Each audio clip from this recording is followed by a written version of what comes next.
Praise the lord, హల్లెలూయా. దేవుని నామానికి స్తోత్రాలు. మీ అందరికీ నా వందనాలు తెలియజేస్తున్నాను.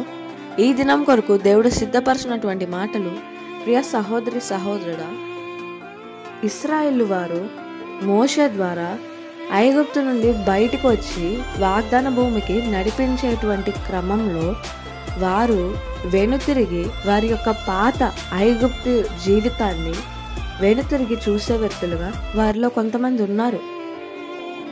అదే రీతిగా దేవుడు ఇశ్రాయేలు వంటి స్వభావం మీలో కొంతమందికి ఉంది అని చెప్పి మాట్లాడుతున్నారు. ప్రియ సహోదరి సహోదరుడా, ఇట్టి స్వభావం నీలో కలిగి ఉందేమో పరిశీలించుకో. యేసు ప్రభు వారు మోషేకి సాదృశ్యంగా ఉన్నారు ఈ కథలో. ఇశ్రాయేలు వారు మనం ఐగుప్తు జీవితం, మన పాస్ట్లో చేసిన మిస్టేక్స్, తెలిసి తెలియక చేసిన మిస్టేక్స్, ప్రతిదీ పాప జీవితానికి సాదృశ్యంగా ఉంది.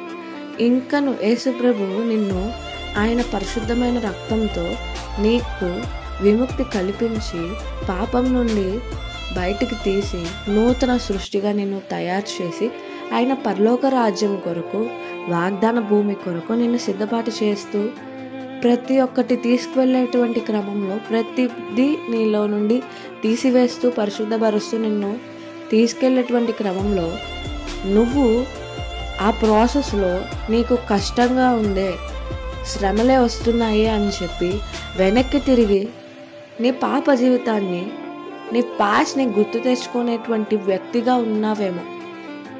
కానీ దేవుడు తెలియజేస్తుంది ఒకటే.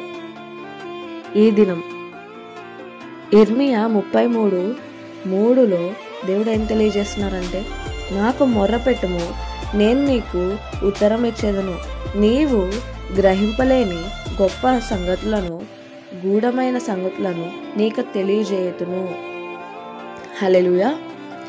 ఈ దినం నీవు దేవుని నమ్ముకున్న తర్వాత అన్ని కష్టాలే వస్తున్నాయి, నా ఫ్యూచర్ ఏంటి అని నాకు కనిపించలేదు అని చెప్పి నువ్వు అనుకుంటున్నావేమో.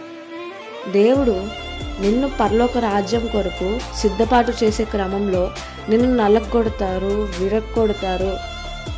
నిన్ను ఇంకా గోల్డ్ని ఎట్లాగా రిఫైన్ చేస్తారో, విరగొడుతూ మంచి షేప్లోకి తీసుకొస్తారో అటువంటి క్రమంలో నిన్ను కూడా షేప్ చేసి మంచి విలువైనటువంటి పర్సన్ లాగా పరలోక రాజ్యానికి తగినట్టు నేను సిద్ధపాటు చేస్తున్నారు.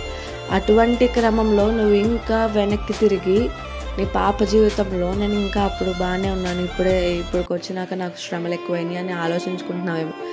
నీకు ఫ్యూచర్ గురించి ఏం తెలియకపోవచ్చు, కానీ నీకు దేవుడు రాజ్యం గురించి తెలుసు కదా. దేవుడు రాజ్యానికి వెళ్ళాలంటే ఏం చేయాలో తెలుసు కదా నీకు.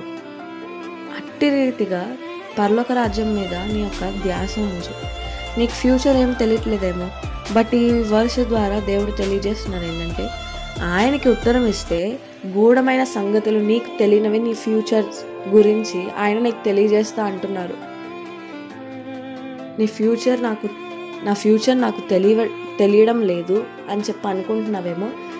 దేవుడికి మొర్రబెట్టినప్పుడు నీ యొక్క ఫ్యూచర్ ఏంటని చెప్పి నీవు ఆయన సన్నిధిలో, ఆయన పాదాల వద్ద నిలిచి ఉన్నప్పుడు ఆయన నిశ్చయంగా నీకు గూఢమైన సంగతులు, నీ ఫ్యూచర్ గురించి ఆయన తెలియజేస్తారు. మరి దానికంటే ముందేంటంటే, నీవు నీ యొక్క మనసుని ఆయన శాంతితో నింపుకొని ఓపికతో ఆ పరుగు పందెంలో మనం పరిగెడుతూ వాగ్దాన భూమికి చేరే వ్యక్తులుగా మనం ఉండాలి. మన యొక్క స్వతంత్రాన్ని, యేసు ప్రభు ఇచ్చినటువంటి స్వతంత్రాన్ని కాపాడుకుంటూ పరలోక రాజ్యానికి చేరే వ్యక్తిగా నీవు ఉండాలని చెప్పి దేవుని నామం పేరిట కోరుకుంటున్నాను. అట్టి కృప దేవునికి దయచేయునుగాక. ఆమేన్.